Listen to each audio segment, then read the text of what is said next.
Բարի եւ օրհնյալ առավոտ սիրելի հարազատներս։ Հիսուս Քրիստոսի սուրբ ու զորավոր անունով ես օրհնում եմ յուրաքանչյուրիս։ Հայր Աստված, ես խնդրում եմ քեզ, Տեր ջան, հեռացրու կապանքները մեր մտքի վրայից, մեր հասկացողության վրայից։ Բացի բոլորիս հասկացողության աչքերը, Տեր իմ Աստված, որպեսզի կարողանանք ընդունել ճշմարտությունը,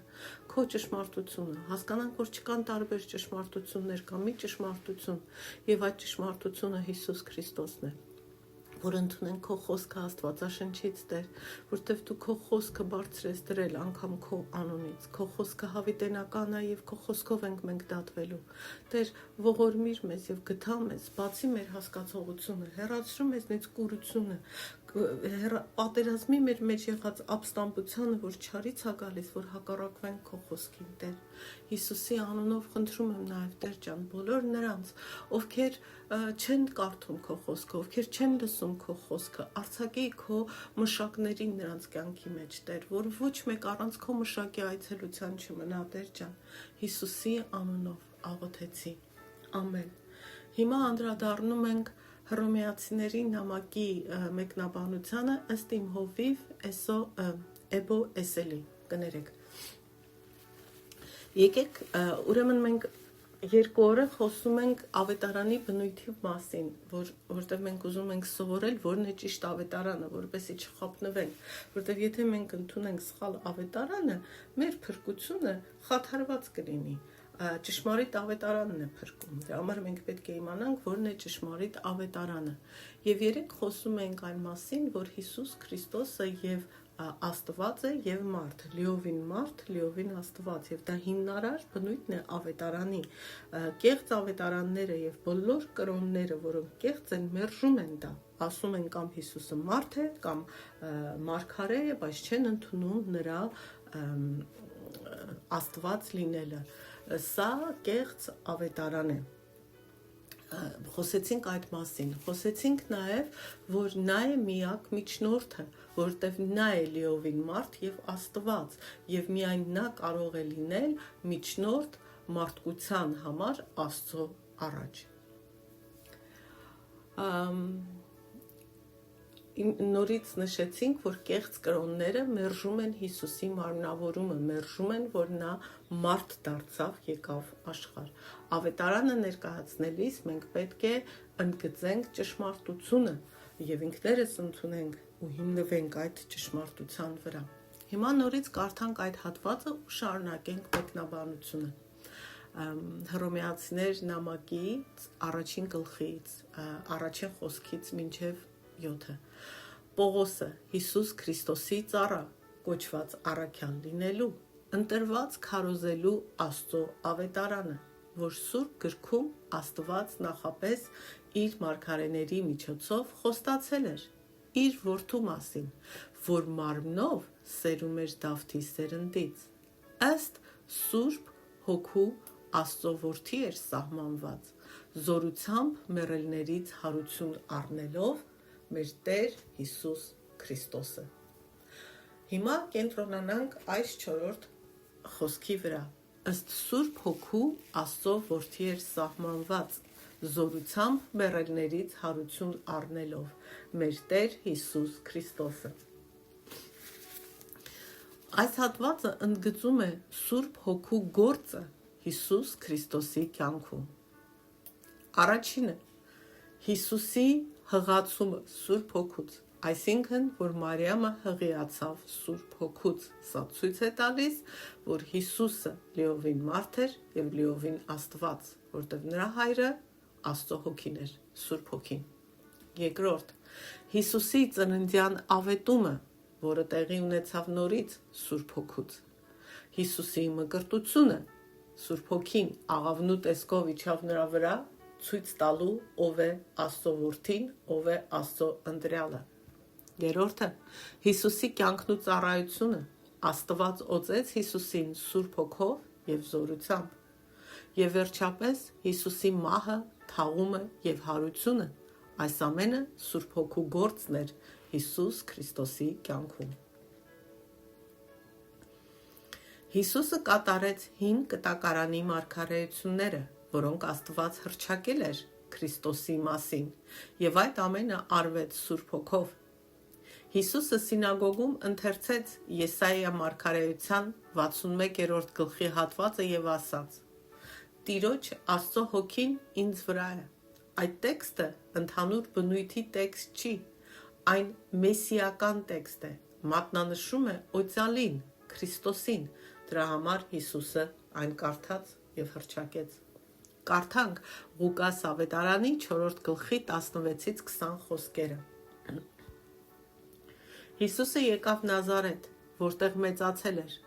եւ իր սովորության համաձայն շաբաթ օրը ժողովարան մտավ եւ ելավ ընթերցելու։ Նրան Եսայի մարգարեի գիրքը տվեցին,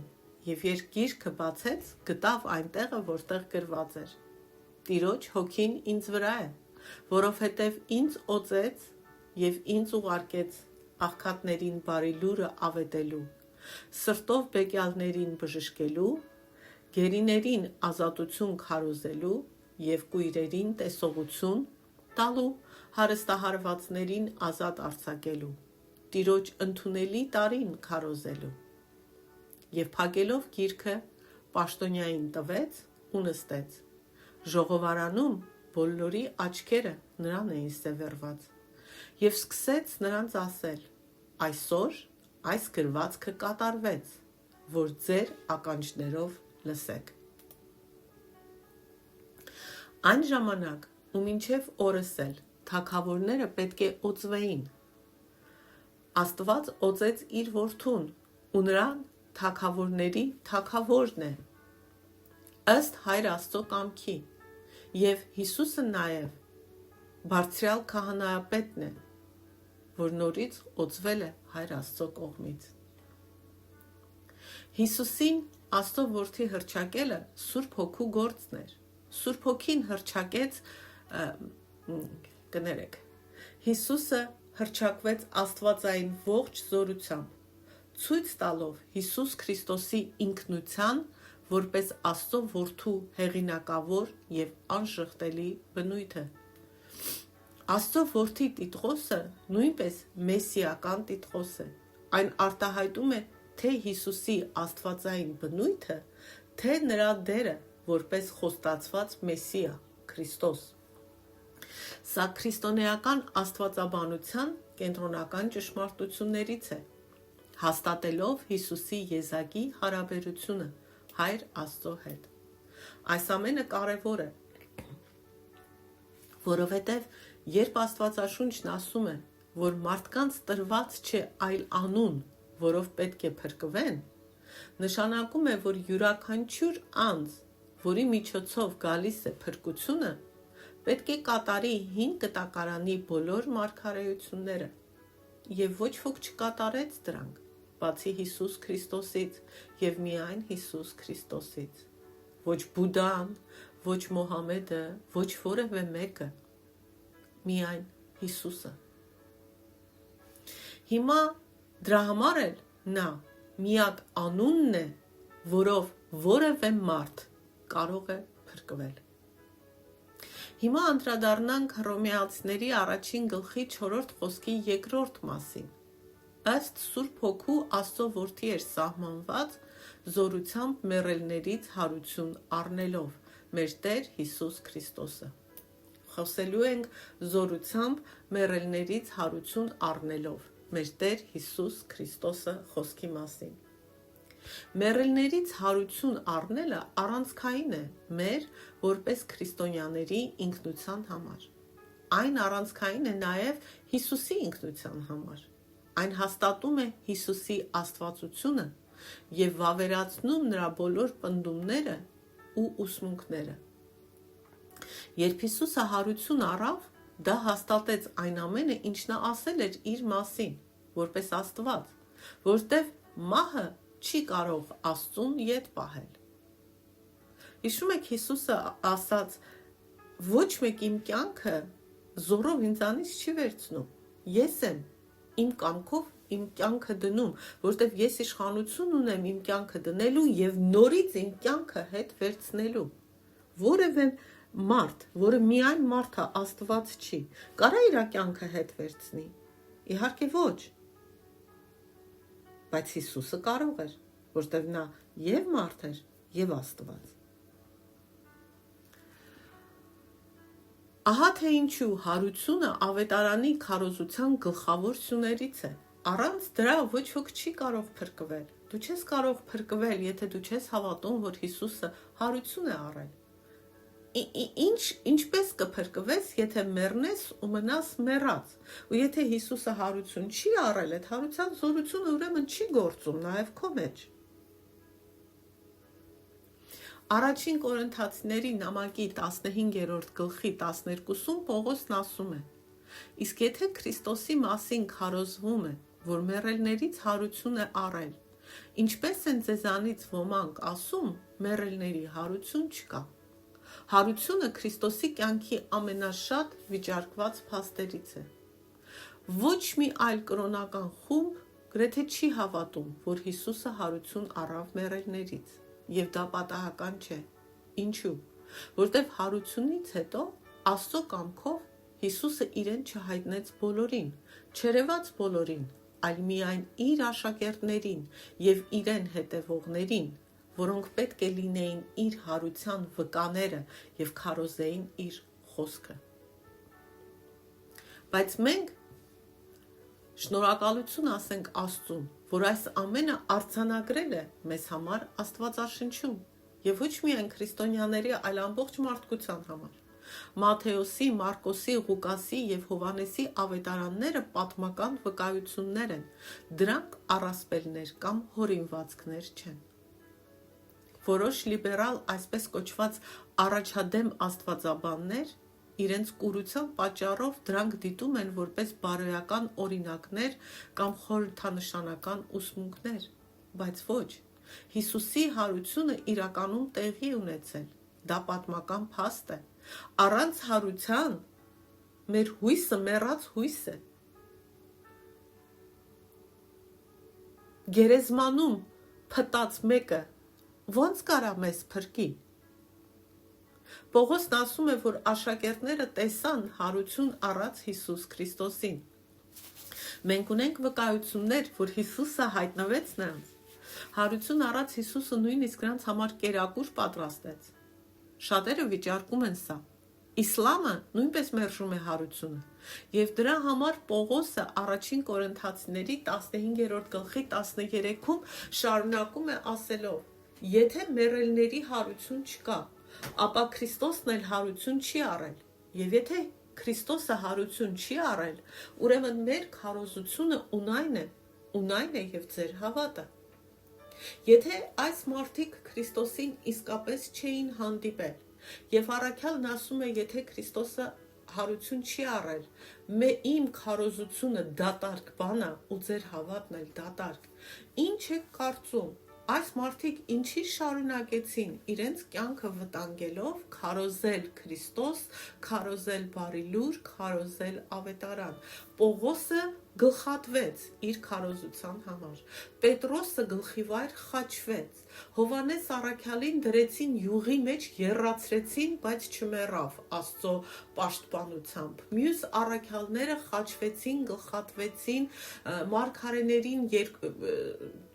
սղոցեցին։ Եթե այս մարդիկ